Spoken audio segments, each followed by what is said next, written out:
नमो नमः, सुस्वागतम। एक बार फिर से मैं पुनीत पांडे प्रस्तुत हूँ आप सबके बीच शिवराज विजय का अंक लेकर के। आज से हम लोग शिवराज विजय के प्रथम निश्वास का अध्ययन करेंगे, जो यशस्वी कवि श्री अंबिका दत्त व्यास द्वारा लिखित है। अंबिका दत्त व्यास के विस्तृत जीवन परिचय के विषय में, उनकी कृतियों के विषय में हम अलग से एक वीडियो बनाएंगे। आज हम सर्वप्रथम पहले ग्रंथ का अध्ययन प्रारंभ करते हैं, प्रथम निश्वास का। प्रथम निश्वास का प्रारंभ व्यास जी ने भागवत महापुराण के 10वें स्कंद के एक श्लोक से किया है। इसी को मंगलाचरण भी मान सकते हैं, और यह मंगलाचरण जो है वस्तु निर्देशात्मक मंगलाचरण है, क्योंकि इसमें शिवराज जी की विजय का वर्णन किया गया है और उनके शत्रु अर्थात मुगलों के नाश का वर्णन किया गया है। तो उसी की ओर निर्देश करते हुए इसमें श्लोकार्ध का प्रयोग मंगलाचरण के रूप में किया गया है। तो इसका मंगलाचरण है: विष्णोर माया भगवती यया सम्मोहितं जगत। विष्णोर माया भगवती यया सम्मोहितं जगत, अर्थात विष्णु का तात्पर्य है जो संपूर्ण संसार में व्याप्त है। आपनोति व्यापनोति यह स विष्णु। और वैसे हम लोग चतुर्भुज भगवान नारायण के स्वरूप को विष्णु के नाम से जानते ही हैं। तो ऐसे भगवान विष्णु की जो माया है, भगवान नारायण की जो माया है, उसी के द्वारा, वह माया कैसी है? भगवती माया शक्ति, भगवती अर्थात तेजवान है, ऐश्वर्यवान है। जिसके द्वारा, यया जिसके द्वारा, अर्थात वही माया देवी भगवान की जो शक्ति हैं, उनके द्वारा सम्मोहितम अर्थात मोहित होता है। कौन? जगत, संसार। भगवान विष्णु की वह माया जिसने इस संपूर्ण संसार को अपने गुणों से या अपनी माया से मोहित कर रखा है। यह श्लोकार्ध है। इसके बाद दूसरा जो अर्ध श्लोक इन्होंने लिया है वह भी भागवत महापुराण के ही 10वें स्कंद से है। हिंस्रः स्वपापेन विहिंसितः खलः साधु समत्वेन भयाद विमुच्यते। इसमें जो पापी हैं उनके विनाश और जो सज्जन हैं उनके रक्षा की कामना की बात की गई है। तो क्योंकि जो मुगल सम्राट थे अत्याचारी थे, लोगों पर अत्याचार करते थे, और शिवाजी महाराज ने अपने पराक्रम से उनको नष्ट करके लोगों को, जो सज्जन थे, जो सत्पुरुष थे, उनकी रक्षा का कार्य किया था, उसी की ओर इसमें निर्देश किया गया है। इस कारण जो इसका मंगलाचरण है उसे हम वस्तु निर्देशात्मक मंगलाचरण की श्रेणी में रखते हैं। हिंस्रा अर्थात जो हिंसक है, जो दूसरों को कष्ट देने वाला है। घातकः, हिंस्रा घातकः, दूसरों को घात पहुंचाने वाला, प्रताड़ित करने वाला। स्वपापेन, स्व अपने, पापेन पाप के द्वारा, जो अपने ही पाप के कारण या अपने ही किए हुए कर्म के कारण, विहिंसितः खलः, खलः दुष्टः, विहिंसितः नष्टः, खलः दुष्टः, हिंस्रः स्वपापेन विहिंसितः, अर्थात जो दुष्ट है वह अपने ही पाप के कारण मारा जाता है, अपने ही पाप से मारा जाता है। और साधु समत्वेन भयात विमुच्यते, और जो सत्पुरुष है, जो सज्जन है, वह समत्वेन अर्थात समान दृष्टि रखने वाले। इस समान दृष्टि क्या है? वसुधैव कुटुंबकम का जो आदर्श अपने जीवन में उतार लेते हैं, अर्थात जो सभी को अपना मानते हैं, सब में समान दृष्टि रखते हैं। ऐसे जो सत्पुरुष हैं, जो सज्जन हैं, वह साधु समत्वेन अर्थात सभी के प्रति समभावना से युक्त होने के कारण, भयात त्रासात अर्थात भयात यानी भय से, त्रास से, विमुच्यते मुक्तो भवति, मुक्त हो जाता है। अर्थात समदृष्टि के कारण जब व्यक्ति सभी में अपने ही समान अनुभव करेगा, जब उसको स्वानुभूति होगी सब में, सभी प्राणियों में समदर्शी जब उसकी भावना हो जाएगी, तो वह किसी के प्रति गलत कार्य नहीं करेगा, पाप कर्म नहीं करेगा। और जब पाप कर्म नहीं करेगा तो स्वाभाविक है पाप मुक्त रहेगा और मोक्ष को प्राप्त करेगा। तो उसी बात को इसमें कहा गया है कि खलः दुष्टः हिंस्रः स्वपापेन विंशितः, अर्थात जो दुष्ट व्यक्ति है वह अपने ही पाप कृत्य के कारण अंततो गत्वा मारा जाता है, और जो साधु अर्थात जो सज्जन पुरुष हैं, साधु समत्वेन भयात विमुच्यते, जो साधु पुरुष हैं, जो सज्जन है, वह अपने समदर्शी भाव के कारण, समतापूर्ण दृष्टि के कारण पाप मुक्त होकर के, त्रास मुक्त होकर के और अंत में मोक्ष को प्राप्त करते हैं। समत्वेन भयात विमुच्यते, भय से मुक्त हो जाते, निर्भय प्राप्त करते हैं। अब इसके आगे जो है शिवराज विजय के प्रथम निश्वास का जो मूल कथा भाग है वह गद्य खंड प्रारंभ होता है। इस गद्य खंड का जो पहला खंड है ये बहुत ही इम्पॉर्टेंट है, इसमें से कई सारे प्रश्न पूछे जाते हैं, आए भी हैं, तो इसको जो है बहुत अच्छे से देखेंगे। पहला प्रश्न तो इसमें यही बन जाता है कि ग्रंथ का प्रारंभ कहाँ से हुआ है। तो ग्रंथ का जो प्रारंभ है वह सूर्योदय के वर्णन से हुआ है। इसका मंगलाचरण कैसा है, तो इसका मंगलाचरण वस्तु निर्देशात्मक है। मंगलाचरण कहाँ से लिया गया है, तो भागवत महापुराण के दशम स्कंद से लिया गया है। तो गद्य खंड को देखते हैं।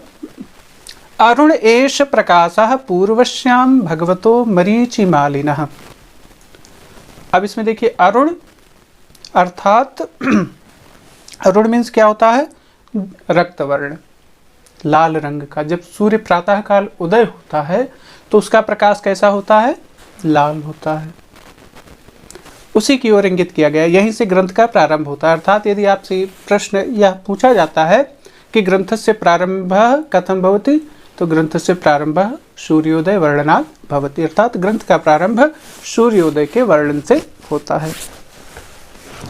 अरुण अर्थात लाल वर्ण का, एष एयः प्रकाशः प्रकाश, पूर्वश्याम प्राच्याम या पूर्व दिशा, भगवतो भगवान मरीचिमालिनः सूर्य भगवान भास्कर, अर्थात लाल वर्ण रंग का जो यह प्रकाश है, अरुण एष प्रकाशः, लाल रंग का जो यह प्रकाश है, कहाँ पर, पूर्वश्याम पूर्व दिशा में। यह किसका है, भगवतो मरीचिमालिनः, भगवान मरीचिमालिन का है, अर्थात भगवान सूर्य का है। इसके आगे भगवान सूर्य की ही महिमा का वर्णन है। अब देखिए मरीचिमालिनः क्यों कहा गया इनको, मरीचि कहते हैं रश्मि को, किरणों को, और माला कहते हैं जानते ही हैं माला, हार जो पहना जाता है। तो ऐसे भगवान जिन्होंने माला पहन रखी है किसकी, किरणों की, उन्हीं का नाम है मरीचिमालिनः। ऐसे कौन है, भगवान सूर्य हैं, इसी कारण इनका एक नाम मरीचिमालिनः है। तो पूर्व दिशा में यह जो प्रकाश है किस रंग का है, लाल रंग का है। किसका प्रकाश है, भगवान मरीचिमालिनः अर्थात भगवान सूर्य का है। अब इसके आगे जो है इसमें भगवान सूर्य की विशिष्टता का वर्णन किया गया है कि यह कैसे हैं। एष भगवान मणिराकाश मंडलस्य चक्रवर्ती खेचर चक्रस्य कुंडलम आखंडल दिशः दीपको ब्रह्मांड भाण्डस्य प्रेयान पुंडरीक पटलस्य शोक विमोकः कोकलोकस्य अवलंबो रोलंब कदम्बस्य सूत्रधारः सर्वव्यवहारस्य इनश्च दिनस्य अयमेव अहोरात्रं जनयति अयमेव संवत्सरं द्वादशसु भागेषु विभनक्ति अयमेव कारणं षण्णां ऋतूनाम् एष एवाङ्गीकरोति उत्तरं दक्षिणं चायनम् एनेनैव सम्पादिता युगभेदाः एनेनैव कृताः कल्पभेदाः एनमेवाश्रित्य भवति परमेष्ठिनः परार्धसंख्या असावेव चरकर्ति बर्भर्ति जर्हर्ति च जगत् वेदा एतश्चैव वन्दिनः गायत्री अममेव गायति ब्रह्मनिष्ठा ब्राह्मणः अममेव अहरः उपतिष्ठन्ते। धन्य एषः कुलमूलं श्रीरामचन्द्रस्य प्रणम्यः एष विश्वेषाम् इति उद्देश्यन्तं भास्वन्तं प्रणमन् निजपर्णकुटीरात् निश्चक्राम कश्चित् गुरुसेवन पटुर विप्रबटुः। तो इसको देखते हैं। एष भगवान, एष यह भगवान अर्थात भगवान सूर्य, मणि आकाश मंडलस्य, आकाश मंडल के किसके समान है? मणि के समान है। आकाश मंडल रूपी भवन में मणि के समान हैं, जो इस संपूर्ण आकाश को कैसे हैं, क्या कर रहे हैं? प्रकाशित कर रहे हैं। आकाश मंडल के मणि के समान है। चक्रवर्ती खेचर चक्रस्य, अब खेचर क्या है? खाम चरतीत खेचरः, अर्थात खा मतलब आकाश, आकाश में जो भी विचरण करने वाले हैं उनको हम खेचर कहते हैं, अर्थात आकाश में विचरण करने वाले। तो उसमें पशु मतलब पशु तो नहीं, पक्षी समूह भी आते हैं, लेकिन यहाँ पर पक्षियों की बात नहीं हो रही है। यहाँ पर बात हो रही है नक्षत्रों की, तारों की, अन्य ग्रहों की। तो भगवान सूर्य क्या है? चक्रवर्ती खेचर चक्रस्य, अर्थात चक्र मतलब समूह, खेचर आकाश, आकाश में विचरण करने वाले जो भी तारागण हैं, नक्षत्र समूह हैं, उनके क्या है? चक्रवर्ती सम्राट हैं, अर्थात उन सब में श्रेष्ठ हैं, उनके राजा हैं। कुंडलम आखंडल दिशा, आखंडल नाम है इंद्र का, और पूर्व दिशा का एक नाम है आखंडल दिशा, अर्थात इंद्र दिशा। तो जो इंद्र दिशा रूपी नायिका है उसके क्या है? कुंडल के समान है। यह सारी उपमा दी गई है किसके लिए? भगवान भास्कर के लिए, सूर्य के लिए। कुंडलम आखंडल दिशा, आखंडल दिशा अर्थात इंद्र दिशा रूपी नायिका के कुंडल के समान है। और दीपको ब्रह्मांड भांडस्य, इस ब्रह्मांड रूपी जो संसार रूपी जो घट है, संसार रूपी जो पात्र है, जो बर्तन है, जो भांड है, इसके इस संसार रूपी घट के प्रकाशक दीपक के समान है। प्रेयान पुंडरीक पटलस्य, पुंडरीक पटलस्य पुंडरीकाणाम अर्थात जो कमल है, पटल समूह, कमल समूह के क्या है? प्रेयान प्रियतम है। जब जैसे अपने प्रियतम को देख करके प्रियतमा का हृदय क्या होता है? खिल जाता है, प्रसन्न हो जाता है। उसी प्रकार से कमल जब अपने प्रेमी को देखता है, अर्थात भगवान सूर्य को देखता है, तो कमल क्या होता है? खिल जाता है। इसीलिए कहा गया है प्रेयान पुंडरीक पटलस्य, अर्थात जो कमल समूह है उनके प्रियतम है। शोक विमोकः कोकलोकस्य, शोक विमोकः कोकलोकस्य, कोक मीन्स चकवा, चकवी, चक्रवाक जो पक्षी होते हैं, चक्रवाक पक्षी समूह के, लोकस्य समूहस्य, जो चक्रवाकों का समूह है उनके क्या है? शोक विमोकः, शोक से विमुक्त करने वाले हैं, अर्थात उनके दुख को दूर करने वाले हैं। अब उनके दुख को दूर करने वाले कैसे हैं? कि रात्रि में जो चकवा और चकवी होते हैं उनका आपस में मिलन नहीं हो पाता है, रात्रि में दोनों एक दूसरे के वियोग में व्यथित रहते हैं, और प्रातः होते ही दोनों एक दूसरे को देखते हैं। तो इस प्रकार से जो उनका वियोग जन्य दुख है, जो वियोग जन्य शोक है, उससे उनको मुक्ति दिलाने वाले हैं भगवान भास्कर, भगवान सूर्य।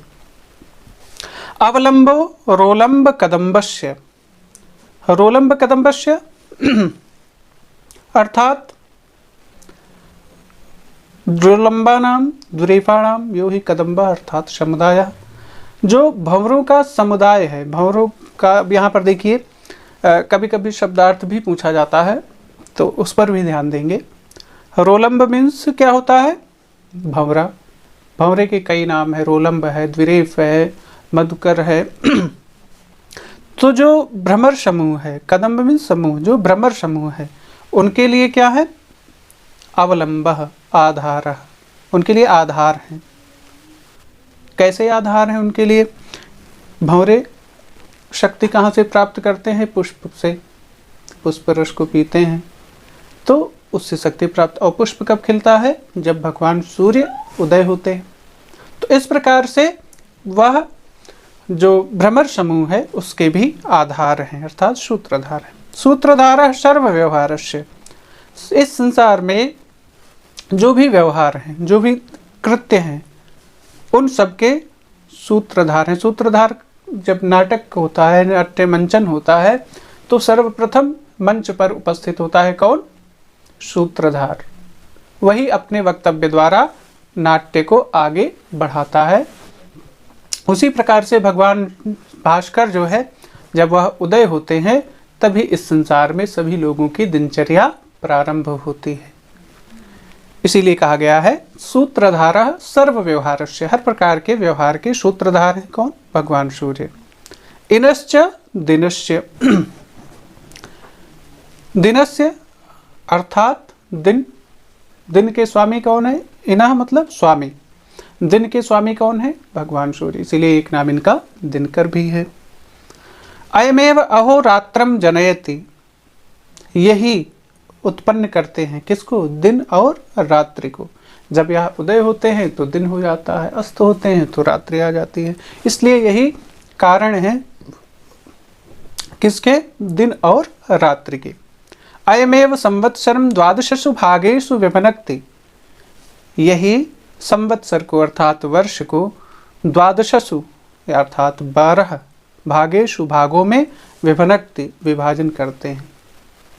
यही वर्ष को, संवत्सर को 12 भागों में विभाजन करते हैं। अयमेव कारणम षण्णाम ऋतूनाम, यही कारण है 6 ऋतुओं के। ऋतुओं का परिवर्तन कैसे होता है? जब सूर्य अपनी स्थिति बदलते हैं तो उसी के मुताबिक ऋतुओं में भी परिवर्तन होता है।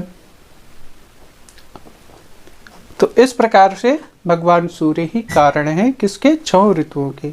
एषेव अंगीकरोति उत्तरम दक्षिणम च अयनम, यही स्वीकार करते हैं, अंगीकृत करते हैं उत्तरायण और दक्षिणायन को।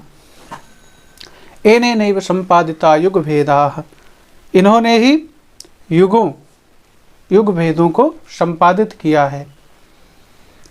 भगवान सूर्य ने ही प्रतिपादित किया है। कौन से युगों को? सतयुग, त्रेता, द्वापर, कलयुग। इन सभी युगों को संपादित किया है, प्रतिपादित किया है किसने? भगवान सूर्य ने। एनेनैव कृताः कल्प भेदाः, इन्होंने ही कल्प भेद को भी प्रतिपादित किया है। एनमेव आश्रित्य भवति परमेष्ठिनः परार्ध संख्या, इन पर ही आधारित होती है परमेष्ठिनः अर्थात ब्रह्मा की परार्ध संख्या। जो ब्रह्मा का दिन होता है बहुत बड़ा होता है, कई युगों का होता है, तो इन सब की गणना, चाहे वो निमेष की गणना हो या ब्रह्मा के दिव्य दिनों की गणना हो, उनके आयु की गणना हो, इन सभी को किसके ऊपर आधारित मान करके किया जाता है? भगवान सूर्य के ऊपर। सूर्य के एक परिभ्रमण को, एक जो है उदय और अस्त के काल को 24 घंटों में, इसी प्रकार से दिनों के मान को जोड़ते हुए जो ब्रह्म मान है उसी को परार्ध संख्या कहा जाता है। तो जो ब्रह्मा का जो आयु है, उनकी आयु को भी किस पर आधारित है? ब्रह्मा की आयु भगवान सूर्य पर ही आधारित है। असौ एव चरकर्ति बर्भर्ति जरहर्ति, असौ अर्थात भगवान सूर्य ही इस संसार में क्या करते हैं? भगवान सूर्य ही चरकर्ति पुनः पुनः नियति अर्थात सृष्टि उत्पन्न करना, बर्भर्ति पालन करना, और जरहर्ति अर्थात विनाश। भगवान सूर्य ही इस संसार को उत्पन्न करते हैं, उनका पालन करते हैं और अंत में विनाश भी करते हैं। वेदाः एतस्यैव वन्दिनः, वेद इनकी ही वंदना करते हैं। गायत्री अमुमेव गायति, गायत्री क्या है? छंद है। गायत्री किसका गायन करती है? भगवान सूर्य का गायन करती है। भगवान सूर्य के ही गुणों का गायन करती हैं। ब्रह्मनिष्ठा ब्राह्मणा अमुमेव अहरह उपतिष्ठन्ते, जो ब्रह्मनिष्ठ ब्राह्मण हैं वह इन्हीं भगवान सूर्य की उपासना रात दिन करते हैं। त्रिकाल संध्या जो होती है वह भगवान सूर्य के ही ऊपर आधारित होकर के होती है। धन्य एषः कुलमूलम श्री रामचंद्रस्य, भगवान श्री रामचंद्र के कुल मूल अर्थात जो इक्ष्वाकु वंश है या जो रघुवंश के नाम से जिसको जानते हैं, यह भगवान सूर्य से ही प्रारंभ हुआ था, भगवान सूर्य के द्वारा ही संपादित है। तो ऐसे भगवान श्री रामचंद्र के कुलमूल यह भगवान भास्कर धन्य है। प्रणम्य एषः विश्वेषामिति उद्देश्य, यह संपूर्ण विश्व के लिए प्रणम्य है अर्थात आदरणीय है, वंदनीय है। इति ऐसा उद्देश्यंतम, उद्देश्यंतम अर्थात उदीयमानम, उदय होते हुए, भाष्यंतम भगवान भास्कर को, प्रणमन प्रणाम करता हुआ, निज पर्ण कुटीरात अपने पर्णशाला से, कुटिया से, निश्चक्राम कश्चित, निश्चक्राम निकला, कश्चित कोई, गुरु सेवन पटु, गुरु की सेवा करने में पटु अर्थात चतुर, कौन, विप्र बटु ब्राह्मण बालक। भगवान सूर्य के इन विशेषताओं का, उदीयमान भगवान सूर्य की इन विशेषताओं का चिंतन करते हुए, उन्हें प्रणाम करते हुए अपनी कुटिया से गुरु सेवा में चतुर कोई ब्राह्मण बालक निकला। यहाँ से इस ग्रंथ का प्रारंभ होता है। तो इसमें से भगवान सूर्य की जो उपमाएं दी गई हैं, इनके विषय में पूछा जा सकता है। जैसे मान लीजिए एक प्रश्न आ सकता है कि भगवान सूर्य को कहा गया है आखंडल दिशा का, क्या कहा गया है, कुंडल कहा गया है। अब इसमें आखंडल दिशा कौन सी है, ऐसा प्रश्न आ सकता है। तो भगवान सूर्य की इस पहला जो गद्य खंड है, ये बहुत ही इम्पॉर्टेंट है और आप इसको कई बार पढ़िएगा, रिपीट करिएगा, इसके अर्थों पर ध्यान दीजिएगा। और इसमें से कई बार जो है शब्दार्थ टाइप का पूछा जाता है, अर्थ पूछा जाता है। तो इस जो है बार बार इस वीडियो को देखिएगा और समझने का प्रयास करिएगा। आज के अंक में बस इतना ही। अगले गद्य खंड को अगले अंक में लेकर के हम पुनः प्रस्तुत होंगे। तब तक के लिए नमो नमः, जय श्री राम।